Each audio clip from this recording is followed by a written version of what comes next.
જય શ્રી કૃષ્ણ. એસએસસી ક્લાસીસના રાજપૂત આયુષના સૌ વિદ્યાર્થી મિત્રોને નમસ્કાર.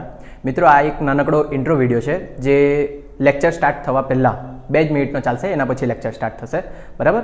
અને સૌથી પહેલાં મેં વાત કરી દેમ તો મારું નામ આયુષ રાજપૂત અને આપણા ક્લાસીસનું નામ છે એસએસીસી, જેનું ફૂલ ફોર્મ છે સ્ટુડન્ટ અચીવ કોમર્સ ક્લાસીસ, બરાબર. અહીંયા સાઇટ પર તમને મારો મોબાઈલ નંબર દેખાશે. જો તમને કોઈ પણ સબ્જેક્ટમાં ડાઉટ હોય 11, 12 કોમર્સ, બીકોમ, એમકોમ, બરાબર, તમે એના પર મેસેજ કરીને પૂછી શકે. પછી એની નીચે મારા યુટ્યુબનું ચેનલ દેખાશે અને એ યુટ્યુબના ચેનલ પર તમને 11, 12ના તો થોડાક ઓછા મળશે, પણ બીકોમ એમકોમના પૂરેપૂરા વિડીયો મળશે તમને. અને એની અંદર વિડીયોની અંદર કોમેન્ટ કરજો જો કંઈ બી નહીં ખબર પડે તો, બરાબર. આ બાજુ મારા ઉપર દેખાશે મારું પર્સનલ ઇન્સ્ટાગ્રામ અકાઉન્ટ હશે, એની નીચે આપણા ક્લાસીસનું ઇન્સ્ટાગ્રામ અકાઉન્ટ હશે અને એની નીચે એક ઇન્સ્ટાગ્રામનું અલગથી અકાઉન્ટ બનાવ્યું છે જેની અંદર 11, 12 પ્રથમ પરીક્ષા અને દ્વિતીય પરીક્ષાના તમને પેપર મળી જશે, બરાબર. અને એકદમ લાસ્ટમાં તમને દેખાશે ટેલિગ્રામનું ચેનલ છે. ટેલિગ્રામના ચેનલની અંદર 12th બોર્ડના અને બીકોમ એમકોમના યુનિવર્સિટીના બધા પેપર મૂકેલા છે, બરાબર. અને એ પેપર શોધવા માટે મારા એમકોમની અંદર સાથે ભણતી એક છોકરી હતી પ્રિયા, જેણે હેલ્પ કરી છે, તો એ બધું ક્રેડિટ એને જ જાય છે, બરાબર. અને સ્પેશિયલી વાત કરી દેમ તો આપણા ક્લાસના અત્યાર સુધી કોઈ પેઇડ કોર્સ એટલે કે જે તમે પૈસાથી ખરીદીને ભણી શકે તેવા કોઈ કોર્સ નથી અને આપણા ટ્યુશન ક્લાસીસનું કોઈ અત્યાર સુધી એપ્લિકેશન નથી, બરાબર, જે ટૂંક સમયમાં ડેવલપ થશે, બરાબર. કંઈ બી ડાઉટ હોય એની ટાઈમ તમે પૂછી શકે અને આ જેટલી વસ્તુ દેખાય એ બધી વસ્તુ હું હેન્ડલ એકલો જ કરું છું. એટલે કદાચ શક્યતા એવી કે તમારા મેસેજના રિપ્લાય આપવામાં કે કોમેન્ટના રિપ્લાય આપવામાં થોડો ટાઈમ લાગી જાય, તો થોડુંક વેઇટ કરજો અને આપણે વિડીયો સ્ટાર્ટ કરીએ, બરાબર. ચાલો, થેન્ક યુ. પહેલાં ઇન્ટરનેશનલ વાળો ખોલજો.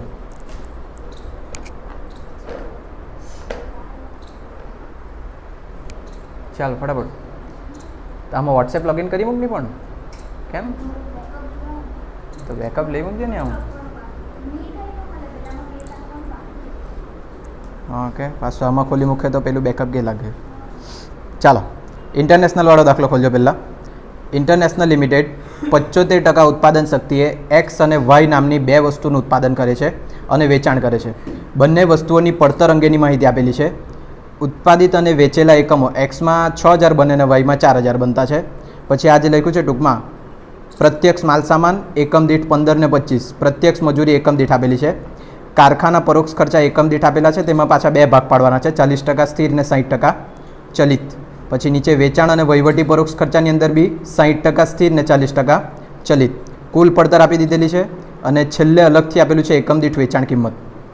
પેરેગ્રાફ જો, કારખાના પરોક્ષ ખર્ચા યાંત્રિક કલાક દરના ધોરણે વસૂલ કરવામાં આવે છે, જે મર્યાદિત કરતું પરિબળ છે. મર્યાદિત કરતું પરિબળ એટલે ચાવીરૂપ પરિબળ, અને ચાવીરૂપ પરિબળ એટલે કી ફેક્ટર, અને જેના માટે આટલી બધી મગજમારી ચાલતી હતી તમને યાદ હોય તો અકાઉન્ટ 7ની અંદર, બરાબર. આ કી ફેક્ટરના દાખલા એમ છે ને, સેમ 4 આવશે ને, સેમ 4ની અંદર કી ફેક્ટર માટે એક અલગથી ચેપ્ટર જ છે વેચાણ મિશ્રણવાળું, હા ને. પણ તે પાછું એ લોકોએ સેમ 3માં પાછું એડ કર્યું છે. કેટલા ટોપિક એડ કર્યા ને હું એડ કર્યું તે તમારા ખાલી નામે જ આપી દીધું કે આટલું એડ કર્યું. હવે કી ફેક્ટરમાં એ લોકો ગમે તે પૂછી શકે, બરાબર. અને કોઈ નવું ચેપ્ટર અંદર એડ નહીં કર્યું, ખાલી આવું નામ આપી લીધું. કોઈ દાખલા ચોપડીમાં નહીં મળે ને કંઈ નહીં મળે, ડાયરેક્ટ પેપરમાં જ પૂછે, હા ને. એટલે તમારા ખેલ થઈ જાય. ચાલો, તો પહેલાં કી ફેક્ટર એટલે શું તે સમજી લે આપણે.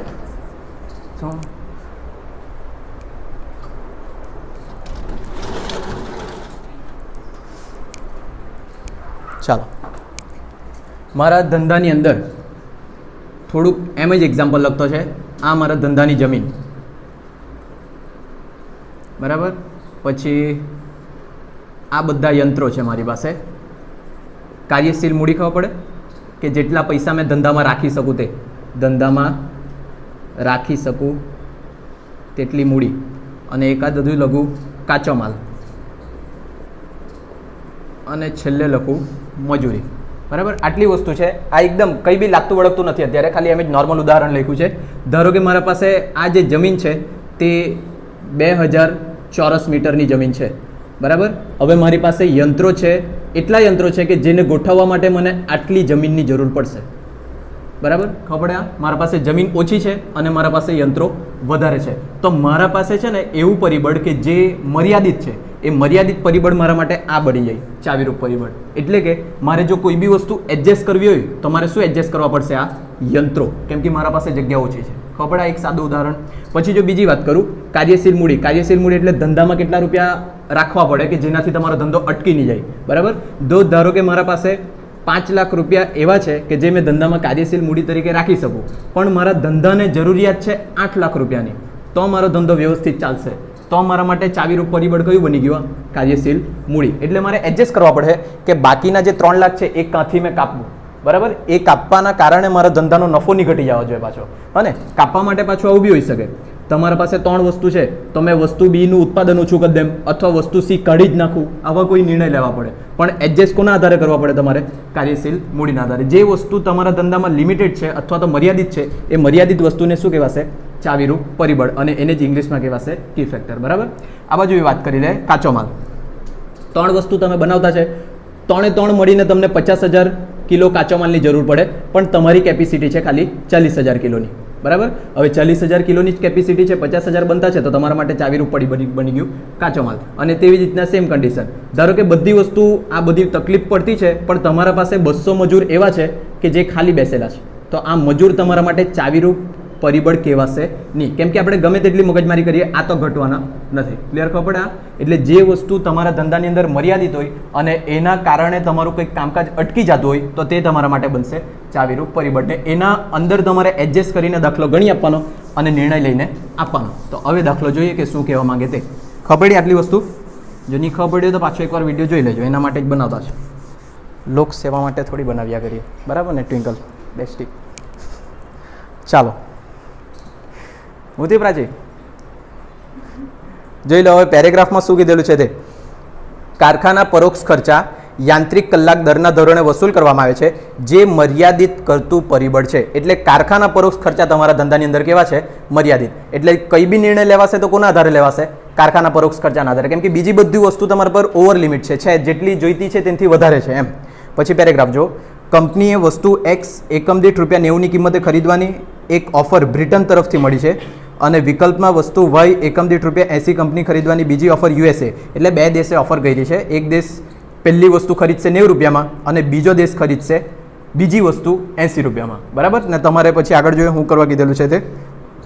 બંને કિસ્સાઓમાં કંપનીએ એકમ દીઠ ₹4નો ખાસ પેકિંગ ખર્ચ ભોગવવો પડશે. એટલે બંને વસ્તુ બનાવે ને, વિદેશમાં મોકલવા માટે એને સ્પેશિયલ પેકિંગ આપવા પડે. સ્પેશિયલ પેકિંગ પાછળ કેટલા રૂપિયા જાય? એક એકમ પાછળ 4 રૂપિયા, બરાબર. પછી આગળ જોઈએ તો કંપની આ પૈકી કોઈ એક નિકાસ ઓર્ડરની સ્વીકાર કરશે, એટલે બેમાંથી કોઈ બી એક સિલેક્ટ કરવા પડે, બંનેની તમારી કેપેસિટી નથી, બરાબર.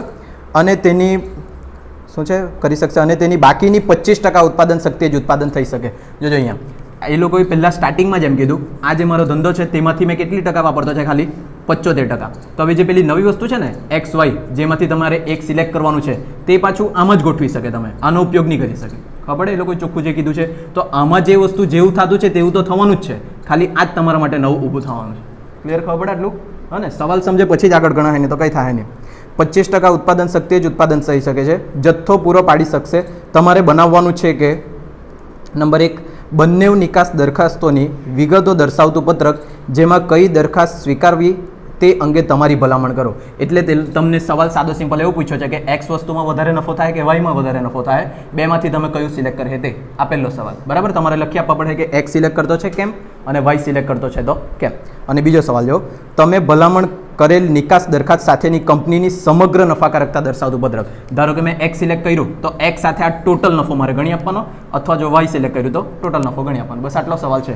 પણ આટલો સવાલ એટલે ખાલી આટલો સવાલ નહીં કહેવાય. અને દિયા હમણાં ચીરફાડ કરી નાખે. બાકી M.Com પ્રમાણે જો ખબર પડી જાય ને, સવાલ તો ગણાવવા તો જોઈએ, પણ જોઈએ આપણે શું કરવાનું તે. ચાલો, સૌથી પહેલાં મારે અત્યારની હાલની કન્ડિશને કેટલો નફો થતો છે તે મેં શોધી દેમ, પછી આગળ બીજી વાત કરીએ. હાલની કન્ડિશન એટલે કેટલા ટકાએ? 75%, બરાબર.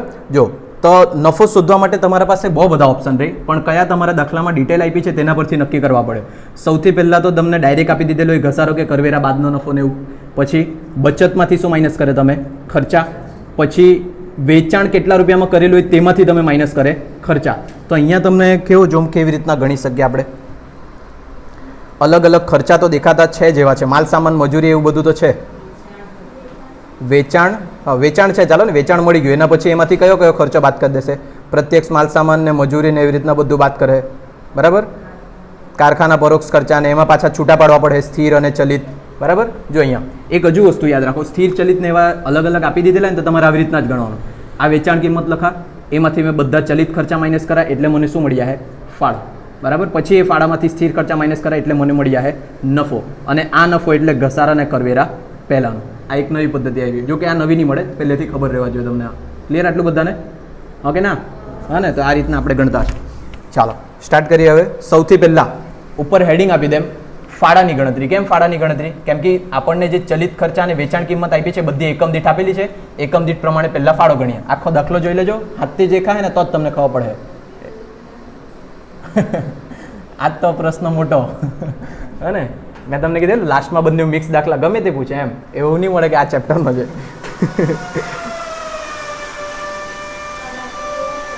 હે બંધ કરી દે ને પિંકલ. પાછળ છે ને પેલો તાર બાંધેલો હશે તે જોજે. એટલે વિડીયોમાં કદાચ કોઈને દયા આવી ગઈ ને આપણને નવો દરવાજો સ્પોન્સર કર્યો. દોડ ટ્વિંકલ જલ્દી.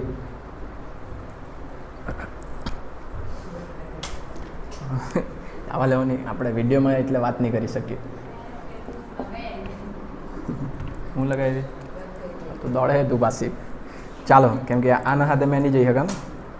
શું કીધેલું છે પહેલાં તો જો ફાળાની ગણતરી કરવાના છે. ફાળો માટે આપણે વેચાણ કિંમતમાંથી શું માઇનસ કરવું? બધા ચલિત ખર્ચા. તો સૌથી પહેલાં અહીંયા મેં હોદીને લખાઈ દઉં વેચાણ કિંમત. ને સરળતા માટે છે ને તમે અહીંયા બે ખાના બનાવી શકે, નહીં બનાવવાના હોય તો બી ચાલે, તમારા ઉપર ડિપેન્ડ કરે. બરાબર. સૌથી પહેલાં મેં અહીંયા લખી દેમ એકમ દીઠ વેચાણ કિંમત. ચાલો, એકમ દીઠ વેચાણ કિંમત એક્સની કેટલી? આ સેકન્ડ ખાનામાં લખતો છે. અને વાયની 105. આ બી સેકન્ડ ખાનામાં લખું. એમાંથી આપણે બાદ શું કરવાના? ચલિત ખર્ચા. અહીંયા લખીએ ચલિત ખર્ચા. અને તમને ખબર પડે એના માટે અહીંયા લખું એસ ને અહીંયા લખી દે વી.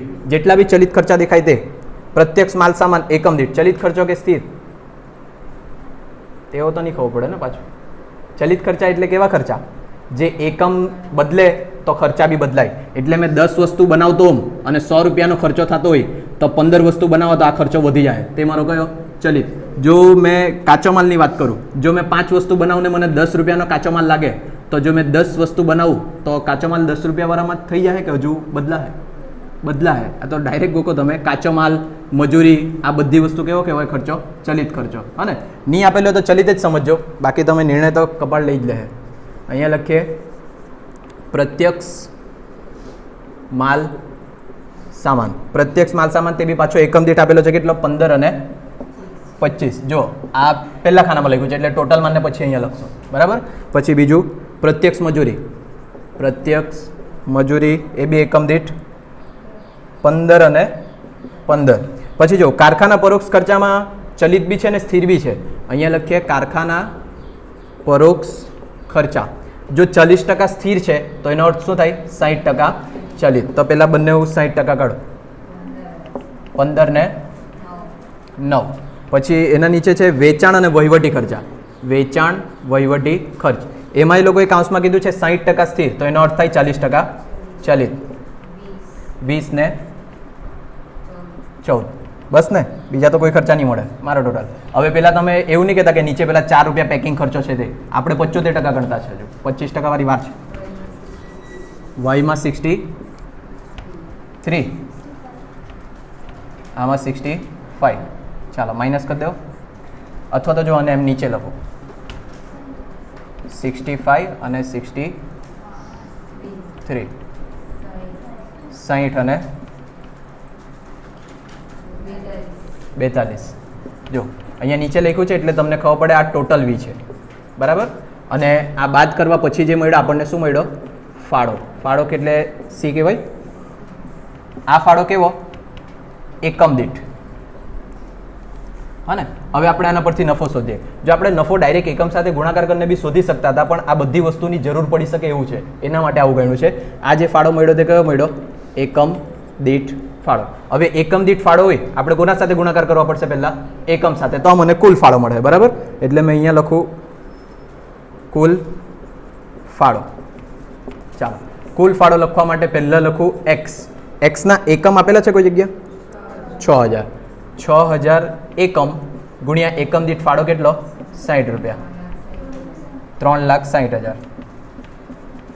પછી એવી જ રીતના ગણીએ વાય, વાયના એકમો 4000, 4000 એકમ ગુણ્યા એનો એકમ દીઠ ફાળો 42, 1,68,000. બંનેનું ટોટલ કરો.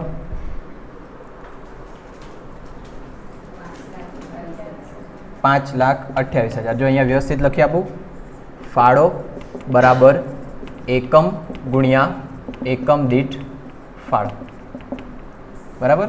અને આ જે આવ્યા તેના માટે શું લખી શકું મેં? કુલ ફાળો. હવે આ ફાળો મળ્યો, એમાંથી મારે શું માઇનસ કરવાના? સ્થિર ખર્ચા. એટલે શું મળી જશે મને? નફો. સ્થિર ખર્ચા માટે કાઉન્સમાં લખી દેમ એફ. હવે સ્થિર ખર્ચા કુલ લખાય, બરાબર. એટલે અહીંયા તમને એકમ દીઠ આપેલો હોય તો પહેલાં એકમ સાથે ગુણાકાર કરવાનો, પછી લખવાનું. બે પ્રકારના સ્થિર ખર્ચા છે. કયા કયા? કારખાના અને વેચાણ. તો પહેલાં મેં અહીંયા લખું કારખાના, શું છે આખું નામ? પરોક્ષ ખર્ચા. હવે કારખાના પરોક્ષ ખર્ચામાં પાછા બે ને, એક્સ અને વાય. તો એક્સના 40% છે સ્થિર. જો 40% કાઢો જો પહેલાં 10 અને વાયમાં 40% 6, બરાબર. આ એકમ દીઠ આવ્યા. સ્થિર ખર્ચા હંમેશા કેવા લખવાના? કુલ. તો હવે કુલ શોધવા માટે એકમ સાથે ગુણાકાર કરો. 6,000 અને 4,000, 60,000 અને 24,000, બરાબર. આ થયા કારખાના પરોક્ષ ખર્ચા. એવી જ રીતના બીજા કયા છે? વેચાણ વહીવટી ખર્ચા. ચાલો એમાં બી એક્સ અને વાય લખીએ. અને કેટલા ટકા એમાં સ્થિર છે? 60%. 5 છંગ 30 અને 35 છંગ 21 ગુણ્યા એકમ દીઠ છે એટલે એકમ સાથે ગુણાકાર કરીએ.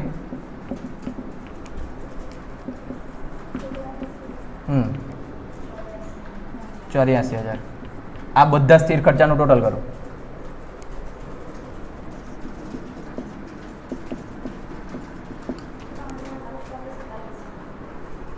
3,48,000 અને એમાંથી માઇનસ કરો 1,80,000. આ શું મળ્યું આપણને? નફો કાઉન્સમાં ટી. આટલે સુધી ગુસે. હવે આ જોઈએ તો તમને પીવી ગુણોત્તરનો દાખલો લાગે, હા ને? પણ હવે જે નિર્ણય લેવાનો છે તે એ નિર્ણય લેવા માટે હવે તમારે નક્કી કરવા પડે કે કી ફેક્ટર કયો છે. કી ફેક્ટર એટલે ચાવીરૂપ પરિબળ. નીચે પેરેગ્રાફમાં આપેલું છે. કારખાના પરોક્ષ ખર્ચા યાંત્રિક કલાક દરના ધોરણે વસૂલ કરવામાં આવે છે, જે મર્યાદિત કરતું પરિબળ છે. એટલે પહેલાં અહીંયા લખી દે ચાવીરૂપ પરિબળ. ચાવીરૂપ પરિબળ એટલે કી ફેક્ટર. ઇંગ્લિશમાં બી આપી શકે એટલે વારંવાર બોલતો છે, બરાબર. ચાવીરૂપ પરિબળ માટે એ લોકો એમ કીધેલું છે યાંત્રિક કલાક દર. જોજો અહીંયા કેવી રીતના નક્કી કર્યું યાંત્રિક કલાક દર તે દેખાય. કારખાના પરોક્ષ ખર્ચ યાંત્રિક કલાક દરના ધોરણે વસૂલ કરવામાં આવે છે, જે મર્યાદિત કરતું પરિબળ છે. અને યાંત્રિક કલાક દર ₹10 આપેલું છે. જે તમારે કારખાના પરોક્ષ ખર્ચા ગણવાના છે ને તે કોના આધારે ગણવા કીધા છે? પાછા યાંત્રિક કલાક દરના આધારે. અહીંયા કાઉન્સમાં બીજું બી લખી આપું, કારખાના પરોક્ષ ખર્ચા. એકદમ નવું છે તમારા માટે એટલે અજીબ લાગી શકે, પણ એના માટે મેં કંઈ નહીં કરી શકું, બરાબર. ચાલો તો હવે ઓય ચમેલીઓ ઓદ્યું જોવું નહીં શાંતિથી. હવે જો તમારા પાસે બે વસ્તુ છે એક્સ અને વાય. એક્સમાં કારખાના ખર્ચા ટોટલ ₹25 લાગતા છે અને વાયમાં ટોટલ 15. જોઈ લો ને વાયના કારખાના ખર્ચા કેટલા? 15. હા ને? હવે આ લોકો એમ કીધેલું છે તમારા કલાક જે છે તે તમારા ચાવીરૂપ પરિબળ છે. એટલે કે તમારે આ જે ટોટલ ખર્ચો છે, 1 કલાક પાછળ કેટલો ખર્ચો જતો છે તે જોવા માટે જેટલા બી તમારા કલાક આપેલા છે તેના વડે ભાગાકાર કરવા પડે. એટલે તમારા કલાક કેટલા આપેલા છે? 10. તો એક્સ વસ્તુ બનાવવામાં 1 કલાકમાં કેટલા રૂપિયાનો કારખાના પરોક્ષ ખર્ચ વપરાય તમારો? 2.5. અને આમાં કેટલા રૂપિયાનો વપરાય? 1.5. તો આ વસ્તુને વ્યવસ્થિત મેં સૂત્ર પ્રમાણે લખું. ખબર પડે આ વસ્તુ જે કહ્યું તે? અને ચાલો એ સૂત્ર માટે બનાવવા માટે પહેલાં અહીંયા લખીએ કલાકો બરાબર કારખાના પરોક્ષ ખર્ચા. આ કારખાના પરોક્ષ ખર્ચા જ કેમ લખ્યા? કેમ કે એ જ ચાવીરૂપ પરિબળ છે તમારા. અને છેદની અંદર એ જેના આધારે ગણવા કીધેલા છે તે કોના આધારે ગણવા કીધેલા છે? યાંત્રિક કલાક દર, બરાબર. ચાલો તો અહીંયા લખીએ એક્સ. એક્સ માટેના કલાકો નક્કી કરવા માટે કારખાના પરોક્ષ ખર્ચા એક્સના 25 ને યાંત્રિક કલાક દર 10. એટલે કેટલા કલાક આવ્યા? 2.5 કલાક. એનો અર્થ શું થાય? ₹1 કારખાનો ખર્ચો કરવો હોય તો કેટલા કલાકમાં થાય? 2.5 કલાક. પણ ₹1 કેવો પાછો? એકમ દીઠ. હા, કેમ એકમ દીઠ? કેમ કે આ 25 એકમ દીઠ ખર્ચો છે એટલે, હા ને? ચાલો આગળ. એના પછી લખીએ વાય. વાય માટે ટોટલ ખર્ચો કેટલો? 15 અને ભાગ્યા કેટલા? 10 બરાબર 1.5 કલાક. આ બંને કલાક કેવા આવ્યા? સાથે જ લખીએ કેવા આવ્યા? એકમ દીઠ. એકમ દીઠ કેમ આવ્યા? કેમ કે એકમ દીઠ સાથે ભાગાકાર કર્યો છે એટલે, બરાબર. આ બી લખીએ એકમ દીઠ. હા ને. હવે જો મારે કુલ કલાકો શોધવા પડે કે કેટલા રૂપિયાના કલાક જાહે તો કેના સાથે ગુણાકાર કરવા પડશે મારે? એકમ સાથે, કેમ કે આ એકમ દીઠ છે એટલે. ચાલો તો અહીંયા લખીએ યાંત્રિક કલાકો એક્સ અને વાય. એક્સની અંદર પહેલાં તો 2.5 અને 1.5. હવે એક્સના એકમ કેટલા? 6000 અને વાયના એકમ 4000. 15000 કલાક અને 6000 કલાક. તો કુલ યાંત્રિક કલાક કેટલા તે જોઈ લો, 21000. બરાબર ને? આ એવા મારા કુલ યાંત્રિક કલાક. હવે આ ગણ્યું કેમ તે જો. તમારા કારખાના પરોક્ષ ખર્ચા જે છે તે મર્યાદિત છે. આ જે ગણતરી છે ને સેમ 4માં તો ડાયરેક્ટ ગણતા થઈ જાય એટલે આવડી જાય બધું, પણ અત્યાર માટે આટલી વસ્તુ ખાલી તમારે ગોખવા પડે. હા ને. હવે જો કન્ડિશન શું થઈ તે, અત્યારે તમારા ધંધાની અંદર કેટલા કલાક કામ થતું છે? 21000 કલાક. આ કેટલા ટકા સપાટીએ થતું છે? 75% સપાટીએ. સમજો પહેલાં 75% સપાટી આટલું થતું છે. હવે એક્સ્ટ્રા મેં કેટલામાં ઉપયોગ કરી શકવાનું છે? 25%. આ બધી ગણતરી કઈ રીતે કયા સપાટી માટે કરી અત્યાર સુધી? 75% માટે. તો આના પરથી મેં નિર્ણય લેવા કે 25% સપાટીએ કેટલા કલાક કામ થતું છે તે. બરાબર. પછી એ જેટલું આવે ને તેના પ્રમાણે એક્સ વાયનો નિર્ણય લેવા. અને એ નિર્ણય લેવાનું કેમ? કેમ કે એ લોકોએ ચોખ્ખું કીધું કે જે 75% છે તેમાં તો તમે કોઈ ચેન્જ નથી કરી શકવાના. તમારે કઈ વસ્તુ ખાલી બનાવવાની છે? 25%માં જ એક્સ ને વાય બનાવવાનું છે. તો કેટલા રૂપિયામાં વેચાય, કેટલો ખર્ચો થાય એ બધું જોઈએ અને પછી નક્કી કરીએ કે 25% પ્રમાણે મેં કેટલા એકમ બનાવી શકા. ખબર પડે આટલું બધાને? ચાલો હવે આગળ વધીએ. સમજાય તમે જ પૂરો થઈ જવાનું.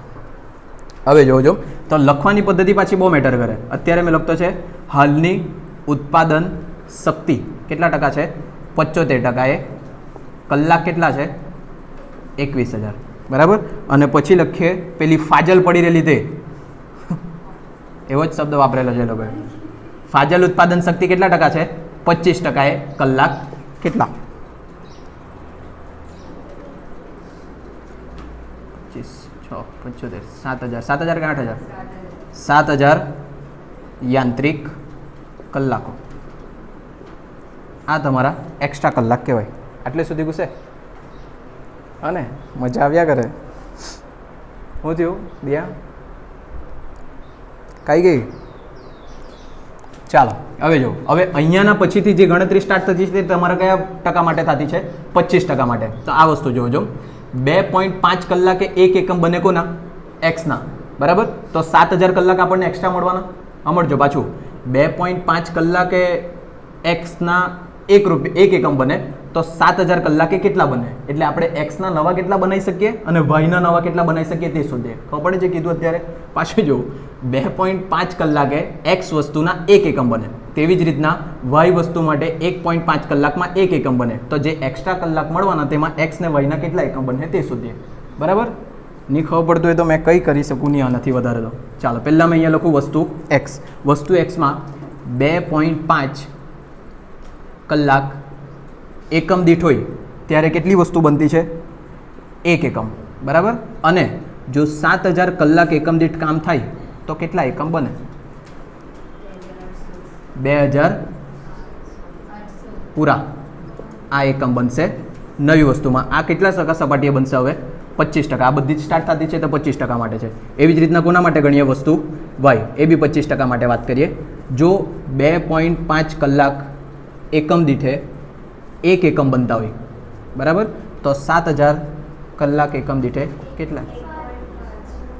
સોરી 1.5 આ લેવાનો. કેટલા એકમ બનશે? પોઈન્ટ આપીને લખવાનું 7 થઈ જાય અહીંયા. આટલા એકમ બનશે. એટલે ખબર પડે આ વસ્તુ શું ગણ્યું? એક્સ ને વાયના આપણે નવા કેટલા એકમ બનાવી શકશું તે. તો હવે સાદું સિમ્પલ તમે જોઈ શકતા હોય આટલા એકમ બનાવી શકીએ. તો જો મેં નફો નક્કી કરું, ધારો કે આનો નફો વધારે, શું થયું? બરાબર છે. ચાલો અહીંયા જો વસ્તુ એક્સના પેલા 25%માં મેં આટલા એકમ નવા બનાવી શકા. તેવી જ રીતના વસ્તુ વાયમાં મેં નવા એકમ કેટલા બનાવી શકા? 4667. પણ એકમ પરથી તમે નિર્ણય નહીં લઈ શકે.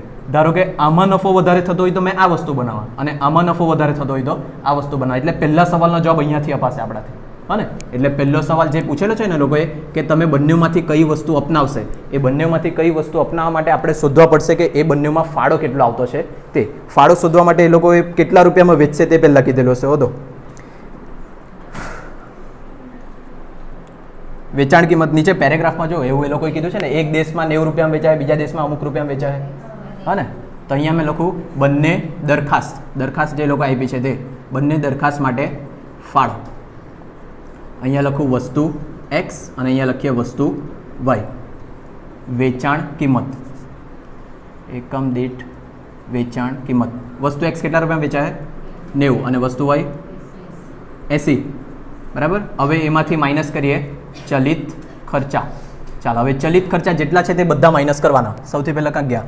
પ્રત્યક્ષ માલ સામાન. અહીંયા લખીએ બરાબર, એક જ મિનિટ. પ્રત્યક્ષ માલ સામાન. પ્રત્યક્ષ માલ સામાન માટે કોઈ વસ્તુ કીધેલી છે એ લોકોએ? પાછું વાંચીએ એક વખત પહેલો પેરેગ્રાફ.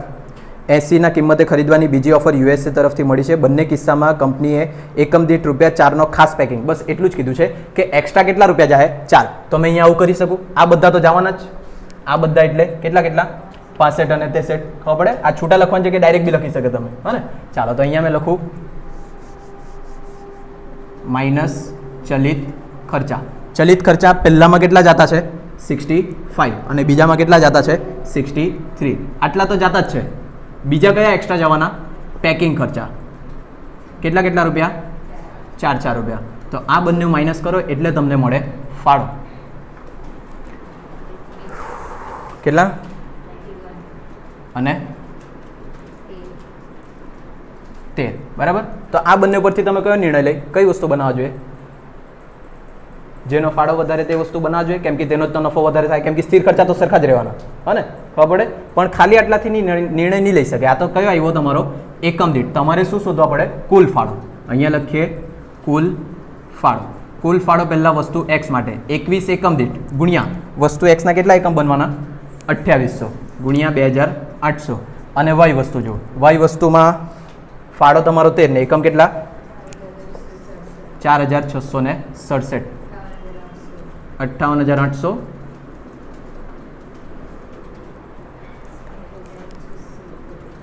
671. તો આના પરથી નિર્ણય લેવાનો તમારે વસ્તુ કઈ બનાવવાની?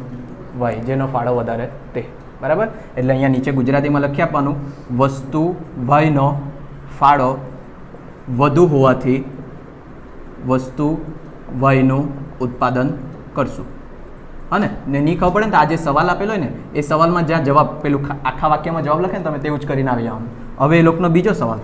બીજા સવાલમાં એ લોકોએ કીધેલું છે કે ટોટલ નફો શોધો. અહીંયા જો આ શોધ્યું તમે આટલેથી, એ બધું 25% માટે. એનાથી પહેલાં છે બધું 75% માટે. બધાનું ટોટલ મળીને કેટલો નફો થાય તે તમારે શોધવાનું. ટોટલ જો નફો મારે શોધવાનો હોય તો પહેલાં મારે અહીંયા 75%નો ફાળો જોવા પડે. 75%નો ફાળો કેટલો આવેલો છે? 5,28,000. અને અત્યાર માટે ફાળો 25% કેટલો આવશે? હા, ખબર પડે? 75% ટોટલ ફાળો મારો આટલો 5,28,000 અને અત્યાર માટેનો ફાળો આટલો. ટોટલ કરાય એટલે મને કુલ ફાળો મળ્યો. કુલ ફાળોમાંથી મારે શું માઇનસ કરવાનું? સ્થિર ખર્ચા. કેટલા? 3,48,000. તો મને મળે ટોટલ નફો. ખબર પડે? એટલે પીવી છે કે કયું ચેપ્ટર છે તેની કંઈ ગેરંટી નહીં મળે, તો બધું હાથે જ ગણવાનું છે. તો અહીંયા મેં લખું કઈ ટકા સપાટી છે? પહેલી 75%. 75%એ ફાળો કેટલો આવેલો છે? 5,28,000. અને એમાં પ્લસ કરું મેં 25%એ ફાળો. 25%એ ફાળો આપણે કઈ વસ્તુ બનાવવાના? વાય. આ ખબર પડે બંને ફાળો કેમ નહીં આવે? બેમાંથી કોઈ બી એક જ ઓપ્શન સિલેક્ટ કરવાના છે તમે, ને આપણે આ સિલેક્ટ કર્યું છે એટલે અહીંયા લખું 60,671. 71. આવ્યો તમારો કયો ફાળો? કુલ ફાળો. અને એમાંથી શું માઇનસ કરું મેં હવે? સ્થિર ખર્ચા. કેટલાના સ્થિર ખર્ચા છે મારા? 48,000. કરો બાદ બાકી. આ મારો થાય નફો. પહેલામાં કોઈ એક્સ્ટ્રા સ્થિર ખર્ચો નથી થવાનો ને? ખાલી 4 રૂપિયા જ છે બસ. આ તમારો નફો પતી ગયો. બીજો સવાલ એ લોકોએ જે પૂછેલો છે ટોટલ કેટલો નફો શોધવાનો તે. હવે આ ચેપ્ટરમાં ડિવાઈડ નહીં કરી શકે તમે કે કયા ચેપ્ટરમાં આવે. કી ફેક્ટરવાળો એ લોકોએ કીધું, બસ પોઈન્ટ મૂક્યું એટલે આપણે ગણવાનું. તમે અત્યાર સુધી કોઈ વખત એવું નહીં કર્યું ને? જો યુનિવર્સિટી નવું બેચમાં આવે, તમે સેમ 4માં આવ્યા તો છે ને એ લોકો દર વખતે સિલેબસ પબ્લિશ કરે. એ સિલેબસમાં જોવા પડે કે કયા કયા પોઈન્ટ એડ થાય. એ પોઈન્ટ એડ થાય એટલે કે તરત ચોપડા નહીં આવી જાય, હા ને? એટલે તકલીફ પડે આ બધી વસ્તુ. અને આ જ સેમ દાખલો જો એપ્રિલ 25નો પહેલાં કેમ નહીં ગણાયો ખબર? એનો આન્સર નહીં હતો એટલે ટેલી નહીં કરી શકતા આપણે આન્સર સાચા આવ્યા કે ખોટા, એટલે પહેલાં એ ગણ્યો છે. હવે 25 વાળો જોવો, આના જેવું એકદમ સેમ છે પણ સમજી લે આખો દાખલો એટલે તમારથી થાય. આજે જઈને પહેલાં 25નો જ ગણજો. એવું સમજો, હા એવું સમજો કે આ પૂછાય જ, હા ને? 99% ચાન્સ છે કે આ દાખલો રિપીટ થાય. બરાબર? કેમ કે અત્યારે 25માં જ ગયો છે સેમ દાખલો, એટલે 99% ચાન્સ છે કે આ દાખલો પૂછાય. ગોખીને જાજો, છેલ્લે જે થાય તે. બરાબર? કંઈ ગેરંટી નહીં મળે, અંદાજો છે. નીચે જોજો હવે, પ્રવૃત્તિના 75% સપાટીએ કાર્યરત વિનાયક લિમિટેડ 2 ઉત્પાદનનો એ અને બીનું ઉત્પાદન અને વેચાણ કરે છે. આ 2 ઉત્પાદન પડતર પત્રકો નીચે મુજબ છે. ચાલ ફટાફટ પિંગલ, હજુ 2 દાખલા છે ને, જલ્દી કરો. ચાલો આ જોજો, ઉત્પાદન અને વેચાણના એકમો આપ્યા 600, સીધી માલ સામગ્રી આપી છે 2 રૂપિયા. જો એકમ દીઠ નથી કીધેલું પણ આપણે સમજી જવાનું કે એકમ દીઠ જ છે હા ને. પછી પ્રત્યક્ષ મજૂરી આપી છે એ બી એકમ દીઠ. ફેક્ટરીના પરોક્ષ ખર્ચા આપ્યા છે 40% સ્થિર, વેચાણ વહીવટી ખર્ચા આપ્યા 60% સ્થિર. પછી કુલ ખર્ચા આપ્યા છે અને યુનિટ દીઠ વેચાણ કિંમત. આખું કોષ્ટક પહેલાં જેવું સેમ બરાબર. નીચે જો, કારખાના પરોક્ષ ખર્ચા યાંત્રિક કલાકના આધારે સમાવાયા છે, જે મર્યાદિત છે. યાંત્રિક કલાકનો દર ₹2 પ્રતિ. આ બી સેમ પહેલાં જેવું વાક્ય બરાબર.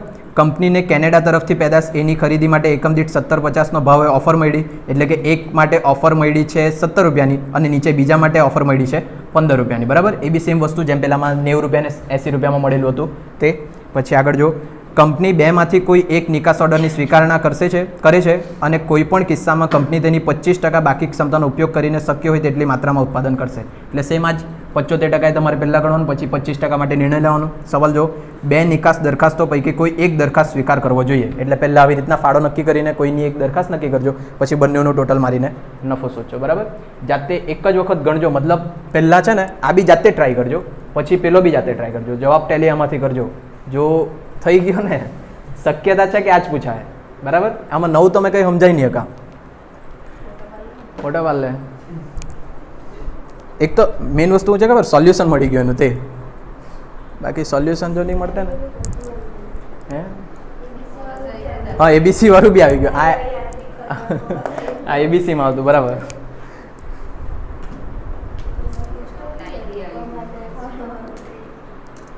એ જ તો એ લોકોએ થોડોક વિચાર કરવા જોઈએ. ભલે તમે એમકોમમાં હોય પણ આટલું લેવલ નહીં મળે તમારું કે આટલું ખતરનાક કરી કાઢે. જો આ લેવલના નહીં વિચારી શકાય ને આ જો આ લેવલના દાખલા આપે ને તો એવા લેવલના પ્રોફેસરની ભરતી બી થવા જોઈએ કે જે આવું ભણાવી શકે. નહીં તો કેવી રીતના કરવાના? તમારા કોલેજના પ્રોફેસર જોજો, તમારા નહીં મતલબ જે બી વિડીયો જોતા ને બધાના કોલેજમાં હરકત છે. હા એક ને એ લોકોની ભૂલ નહીં મળે, એ લોકો જૂના પ્રોફેસર છે, એ લોકો આ બધું થોડી ભણેલા. હા ને, એ લોકોના પ્રમાણે ભણેલા છે, કાચો નફો ને ચોખ્ખો નફો. હા નવા બી નહીં ભણે. જો આમાં શું હોય ખબર, જો કોઈ નવું ગવર્મેન્ટ પોલિસી હોય, જો મેં કંઈ નવું ચેપ્ટર બહાર પાડતો છે ને તો એની ટ્રેનિંગ આવે. ટીચર લોકો બી ટ્રેનિંગમાં જાય ખબર, તો એ ટ્રેનિંગમાં એ લોકોને બી શીખવાડવા પડે. પછી તો એ લોકો પૂરાને ભણાય કે એ લોકોને જાદુથી થોડી મગજમાં આવી જવાનું બધું. અને બીજું સોલ્યુશન આપે ને તો કદાચ આવી રીતના આપણે વિચારીને બી કરી શકીએ, પણ સોલ્યુશન બી મળવા જોઈએ ને. એ જ તો વસ્તુ. 2 છે ને HMT વાળો બતાવી દેમ ને, છોડો ટૂંકું બતાવી દેમ એટલે ખબર પડી જાય. કયો સોલ્યુશન વાળું? મને સોલ્યુશન મળવા જોઈએ પછી જ, નહીં તો મેં મારા પ્રમાણે કરાવું ને પછી ખોટો પડ્યો હતો એટલે.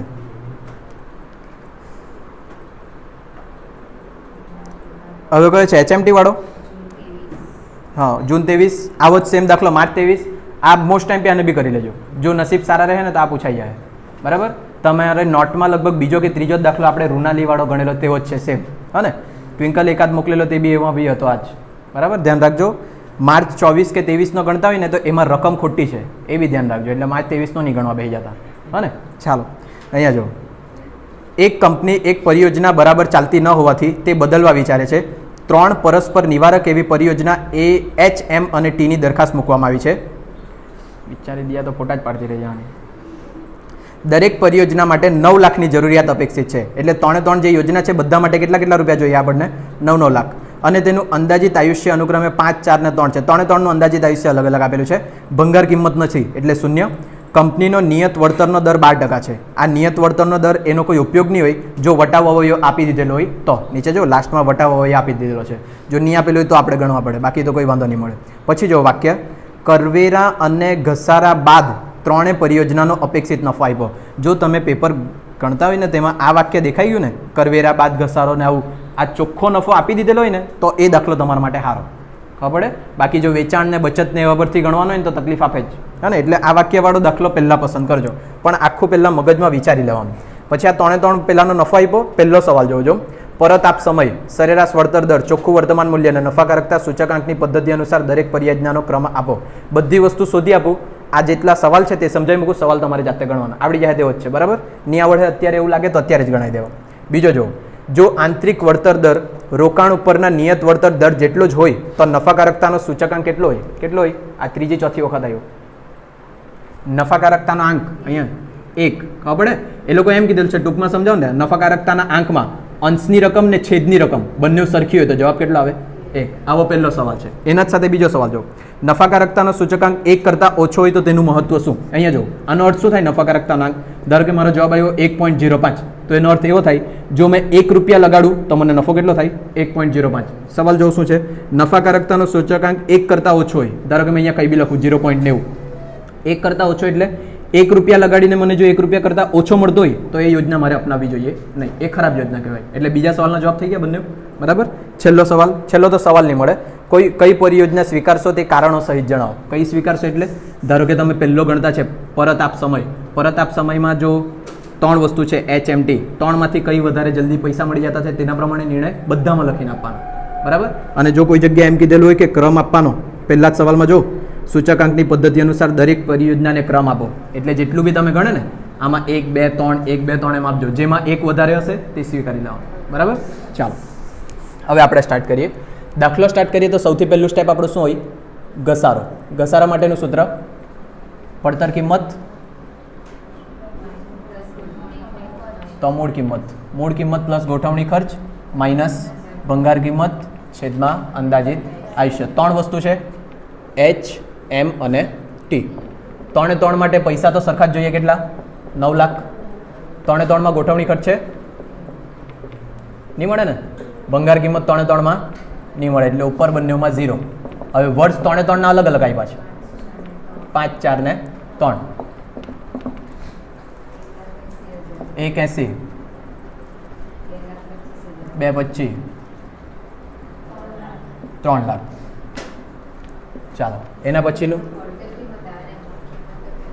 જો અહીંયા તમે પડતર કિંમત એટલે છે ને મૂળ કિંમત પ્લસ ગોઠવણી ખર્ચ, આવું થાય. પણ એટલું બધું કોઈ ધ્યાન આપશે નહીં, હા ને. એટલે પડતર કિંમત ને મૂળ કિંમતમાં બસ આટલો ડિફરન્સ છે. પડતર કિંમત એટલે આ બંનેનો સરવાળા સાથે, હા ને. અને મૂળ કિંમત ને ગોઠવણી ખર્ચ એ બંનેમાં સરવાળો કરે તો પડતર મળે, બરાબર. એટલે મેં સુધારેલું હતું. બાકી એમથી તમારા પ્રોફેસરને એવું નહીં ખબર હોય. ચાલો અહીંયા જોઈ લો, 3 આપેલા છે H, M અને D.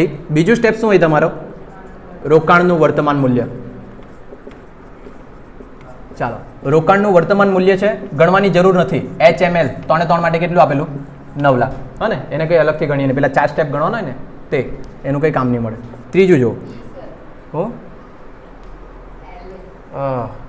HML શું હોય? એકાદ સ્ટોકનું નામ છે. ચાલો હવે અહીંયા જો, ત્રીજું સ્ટેપ ચોખ્ખો રોકડ પ્રવાહ ગણવાનો. અને તમને આપી દીધેલો છે નફો, કરવેરા અને ઘસારા બાદ 3 પરિયોજનાનો અપેક્ષિત નફો. તો પહેલાં મેં અહીંયા લખું, અહીંયા નહીં લખાય મારાથી, અહીંયા લખવા પડે, બરાબર. આ આખું લાંબુ કોષ્ટક બનાવે, અથવા તો તમે H ને M ને T એમ 3 છૂટું ગણે, બંને ચાલે. કયું કરું? અલગ અલગ કરું. અલગ કરે તો પેલું નમૂનો 3 વાર લખવા પડે. નોટમાં અલગ લખેલું, ટ્વિંકલ જો તો હાથે લખેલું.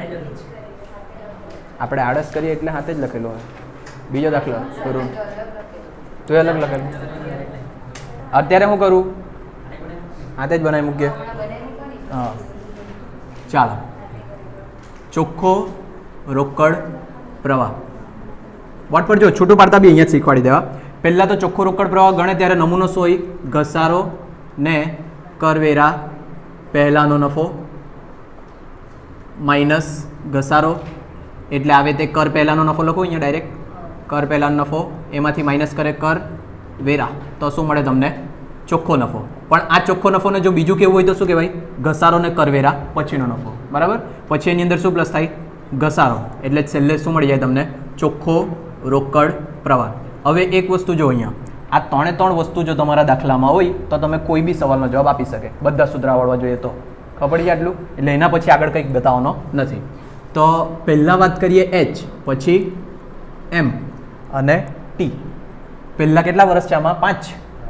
એટલે 1 2 3 4 ને 5. પછી આની અંદર કેટલા વર્ષ છે 4 અને આની અંદર 3. આ તમારા નોટમાં નહીં હોય તો તમારે આ પહેલાં આટલું ગણવાનું, પછી આ લખીને પાછું એમનું ગણવાનું અને પાછું લખીને ટીનું ગણવાનું, તે બી ચાલે. બરાબર. ચાલો હવે જોઈ લો નફો કયો આપેલો છે તે ખાસ જોવાનું. કરવેરા અને ઘસારા બાદ કયો આપેલો? ચોખ્ખો નફો. ખબર પડી જાય બધાને? કરવેરા અને ઘસારા બાદ એટલે ઉપર જવાનું કંઈ કામ નથી મારે, આ બધી ગણતરી કરવાની જરૂર નથી. બરાબર. અને જો તમે વાંચીને પહેલાં જ નક્કી કરી લઈને તો તમારે આ લખવાની બી જરૂર નથી. આટલું જ લખો એટલે પતી જાય તમારું કામ. હા ને, એ તમારે નિર્ણય લેવાનો.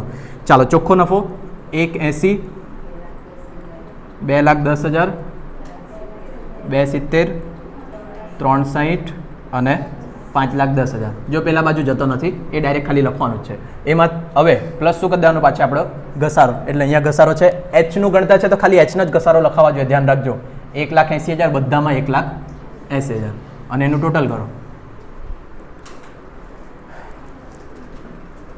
8 × 2 = 36, 3,60,000, 2 3,90,000. ખબર પડી જાય ને? જાઓ દો અત્યારે જો. પછી તમારો સવાલ જો. પહેલા સવાલમાં પરત આપ સમય. પરત આપ સમય માટે શું કરે તમે? પહેલાં વર્ષ, ચોખ્ખો રોકડ પ્રવાહ અને સંચય રોકડ પ્રવાહ. યાદ આવ્યું? એના પરથી વર્ષ નક્કી કરવાનો દે. પછી બીજોમાં એના જ સાથે બીજો સવાલ પૂછ્યો છે સરેરાશ વળતર દર. સરેરાશ વળતર દરનો સૂત્ર છે ચોખ્ખો નફો છેદમાં સરેરાશ રોકાણ, એવું કંઈક આવતું છે. બરાબર. એ સૂત્ર મૂકવાનું. ચોખ્ખું વર્તમાન મૂલ્ય એટલે પેલું વટાવ અવયવવાળું. બરાબર. એ 3 લખ્યું. બસ આ 3 જ ગણવાનું છે અને પછી તમારે આવી રીતના નક્કી કરી આપવાનું. HMT એની અંદર લખવાનું નંબર 1 પરત આપ, નંબર 2 આ જે રોકડ ટકા મળવાના તે, અને ત્રીજું તમારું વટાવ અવયવવાળું. તો તે 3માંથી કયું સૌથી સારું તેને 1 નંબર આપજો, જે ખરાબ તેને 2 આપજો, જે એનાથી ખરાબ તેને 3 આપજો. તો જેમાં 1 વધારે હશે તે તમે સ્વીકારી લેજો. ખબર પડીએ? અને આટલો નોર્મલ દાખલો છે. બીજો સવાલનો જવાબ કીધો અને ત્રીજો તો કોઈ સવાલ જ નહીં મળે. ઇન્ટરનલમાં 2 પૂછાયેલો ને દાખલા એમ બી છે પણ કી ફેક્ટર 9 આવ્યું છે ને એટલે કી ફેક્ટર વધારે પૂછી શકે એ લોકો. હજુ બી એક મોકલેલો છે ને આજે મેં. આનો ફોટો પાડું કે ચાલશે? આ પાડી મૂકું એમ તો ચાલે જ.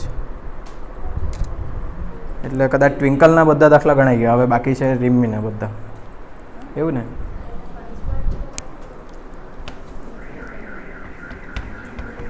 કયા કયા તમે મોકલેલા તે બધા બાકી કયા છે ખબર જ છે, પણ મળ્યા નહીં કરે તે સોલ્યુશન.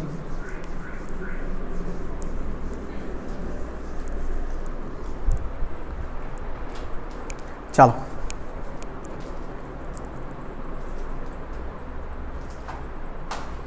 કયો દાખલો છે એના પછી?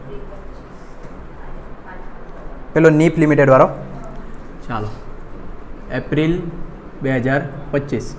બુદ્ધિ દોડાવવાની વધશે કદાચ, એટલું જ હોય, બીજું તો કાંઈ હાર્ડ જેવો દેખાયા કરતો છે. નીપ લિમિટેડના સંચાલકો 4 વર્ષમાં તેની કિંમત વસૂલ થઈ શકે તેવી શરતે એક નવું યંત્ર ખરીદવા માંગે. તો આના પરથી આપણે શું કહી શકીએ? એનું અંદાજિત આયુષ્ય કેટલું છે?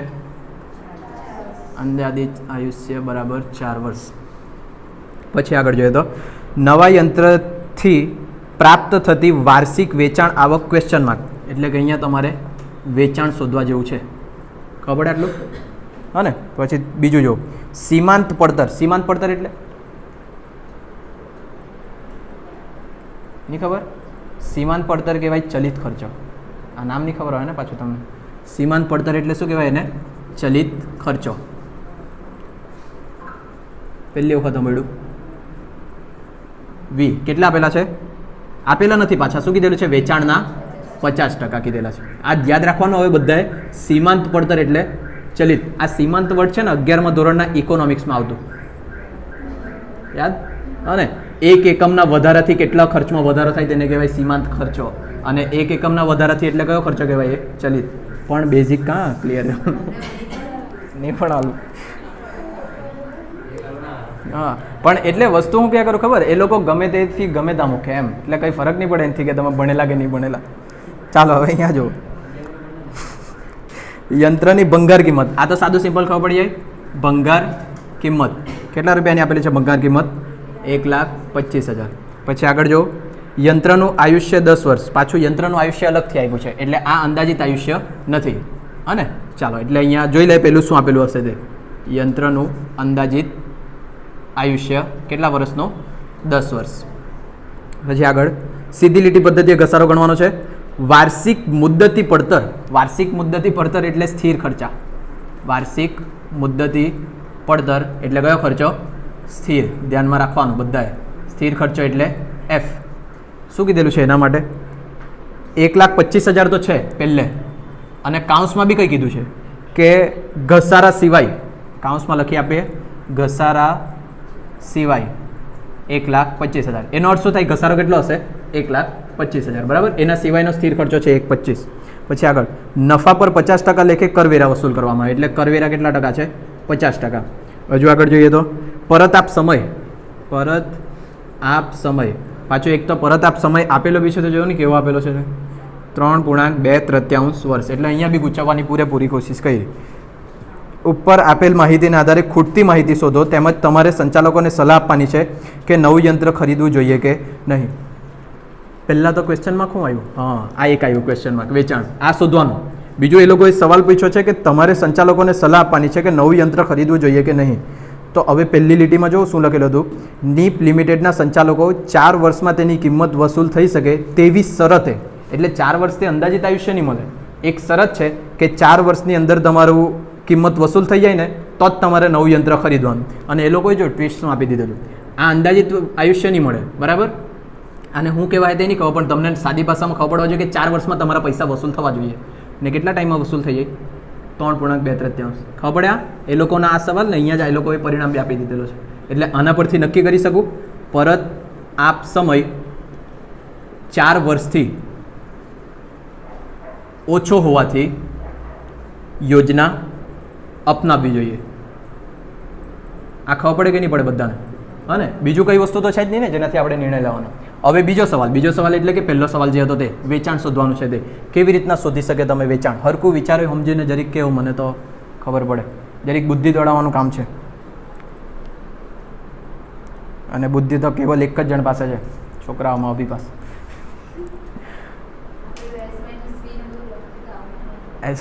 બધું લખ્યા આવે ને. લેંગ્વેજ તમારી બહુ ખતરનાક. ચાલો પહેલાં મેં લખું અહીંયા એસ સાઈડ પર લખું, કેમ કે કદાચ લાંબુ જઈ શકે તેવું છે મારા મગજમાં. અહીંયા લખું વેચાણ કાઉન્સમાં એસ, એમાંથી માઇનસ થશે ચલિત ખર્ચા કાઉન્સમાં વી, પછી આવશે ફાળો સી, પછી સ્થિર ખર્ચા એફ, પછી આવશે નફો. બરાબર. બોલો હવે જે કિંમત છે તે મૂકું. ચલિત ખર્ચો છે આપણી પાસે વેચાણના 50%. વેચાણના 50% એટલે આવું કહી શકું વેચાણ મારું 100% હશે, ચલિત ખર્ચા મારા 50% હશે, તો ફાળો બી મારો કેટલા ટકા હશે? 50% હશે. ફાળો બી છે નહીં મળે. સ્થિર ખર્ચા છે કેટલા? 1,25,000. તો સ્થિર ખર્ચામાં મેં લખી શકું 1,25,000. શોધાય? નહીં શોધાયું ને? બરાબર. તો કંઈક બીજું વિચારવા પડે. શું? ભંગાર કિંમત 1,25,000. તેનાથી શું સાબિત થાય? કંઈ થતું હોય એમ, પણ કંઈ થતું હોય તો તે જ તો વિચારવાનું છે. તેનું બી કંઈ વિચારવા પડે ઘસારા સિવાય વાળું બી. હા ને? જો અહીંયા ઘસારા સિવાય 1,25, એટલે ઘસારો કેટલો આપેલો છે? 1,25. જો મેં ઘસારાનું સૂત્ર મૂકું તો યંત્ર કેટલામાં ખરીદેલું મને તે મળી જાય. ખબર? બીજો બી એક જવાબ આપેલો છે પરત આપ સમય. જો પરત આપ સમયની અંદર સૂત્ર પેલું આવતું છે ને અંશમાં અને છેદમાં, તે સૂત્ર મૂકે ને તો એમાંથી બી કંઈ એક વસ્તુ મળશે. ચાલો જો સૌથી પહેલાં મેં અહીંયા લખું ઘસારો. ઘસારો બરાબર યંત્રની પડતર કિંમત માઇનસ, પહેલાં પ્લસ થાય ગોઠવણી ખર્ચા ને, પછી માઇનસ ભંગાર કિંમત અને ભાગ્યા અંદાજિત આયુષ્ય. ચાલો તો ઘસારો કેટલો આપી દીધેલો છે? પહેલાં તો 1,25,000. યંત્રોની પડતર કિંમત નથી મારી પાસે, અને ગોઠવણી ખર્ચ નહીં આપેલી હોય તો કેટલી સમજવાની મારે? 0. ભંગાર કિંમત આપી છે 1,25,000 અને અંદાજિત આયુષ્ય આપ્યું છે મને 10 વર્ષ. તો એના પરથી શું મળશે મને? યંત્રની પડતર કિંમત. આ ભાગાકારમાં છે, આ બાજુ આવે તો ગુણાકારમાં. બરાબર પડતર કિંમત માઇનસ 1,25,000, 12,50,000 માઇનસ 1,25 આ બાજુ આવે તો પ્લસ 1,25,000 બરાબર પડતર કિંમત.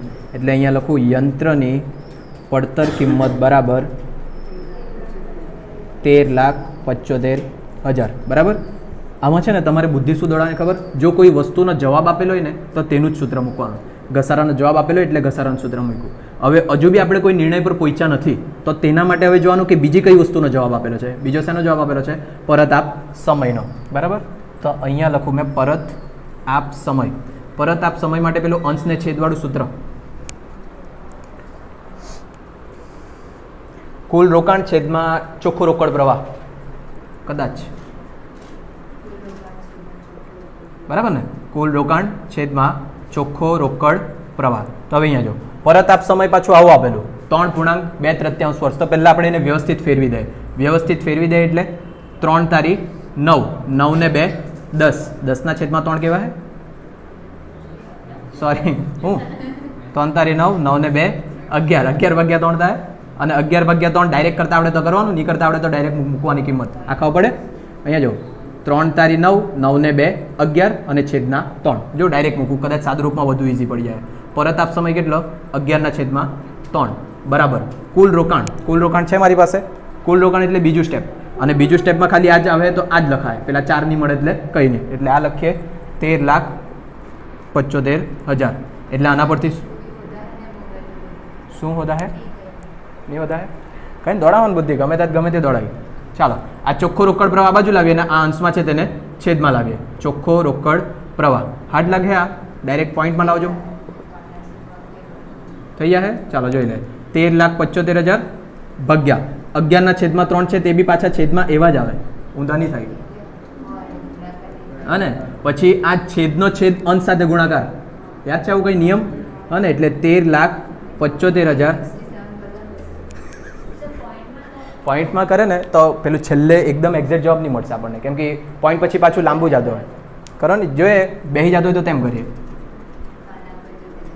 3,75,000 ફાઇનલ કે નહીં. આ ચોખ્ખો રોકડ પ્રવાહ આવ્યો. હવે એક વખત પેલું બી કરી જવું. 11 ભાગ્યા 3 કેટલા આવેલા 3.67. તો 13,75,000 ભાગ્યા 3.67 કરો છો કેટલા આવે પણ પોઈન્ટમાં અસ્તવ્યસ્ત થઈ જાય ને. જો તેમાં તમે પોઈન્ટ કાપીને લખતા હોય ને તો પોઈન્ટ કાપીને બી લખી શકે. કેટલા આવ્યા એકવાર બોલો ને 3 લાખ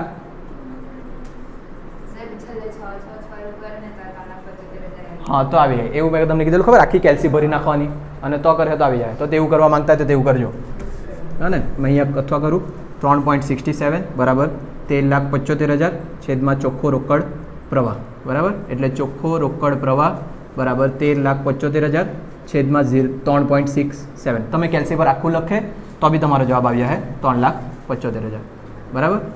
આ તો મળ્યો આપણને ચોખ્ખો રોકડ પ્રવાહ. હવે બુદ્ધિ દોડાવો. હવે શું કરું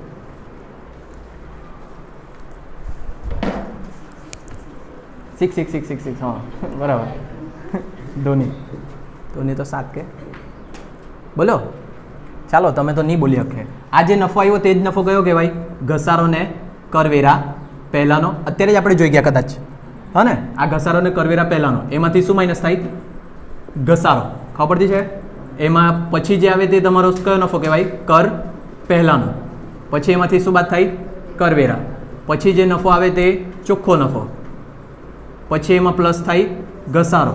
એટલે મળે આપણને આ ચોખ્ખો રોકડ પ્રવાહ. એટલે આવી રીતના જવાનું હતું. હવે મૂકીએ ને બધું એમ તેમ કરીએ. ચોખ્ખો રોકડ પ્રવાહ કેટલો 3,75,000. ઊંધું જાય તો પ્લસનું માઇનસ ને માઇનસનું પ્લસ. તો ઘસારો આપણને આપી દીધેલો 1,25,000. તો આ માઇનસ કરો 2,50,000. કરવેરા આપણને કેટલા ટકા આપ્યા છે 50% ને. તો અહીંયા પાછું પદ મૂકવા પડે. આ 100%, આ 50%, તો આ બી 50%. જો આ 50% આટલા તો આ બી એટલા જ હશે બરાબર ને. આ માઇનસ છે એટલે ઉપર જાય તો પ્લસ કરવાનું. એટલે આ 5 લાખ. ઘસારો કેટલો 1,25,000. માઇનસ છે એટલે ઉપર પ્લસ કરો 6,25,000. આમાંથી આ માઇનસ કરો સોરી પ્લસ કરજો એટલે ફાળો મળે. સ્થિર ખર્ચ આટલા જ છે કે જોઈ લો તો એકવાર 1,25,000 છે. 1,25,000 7,50,000 બરાબર ને.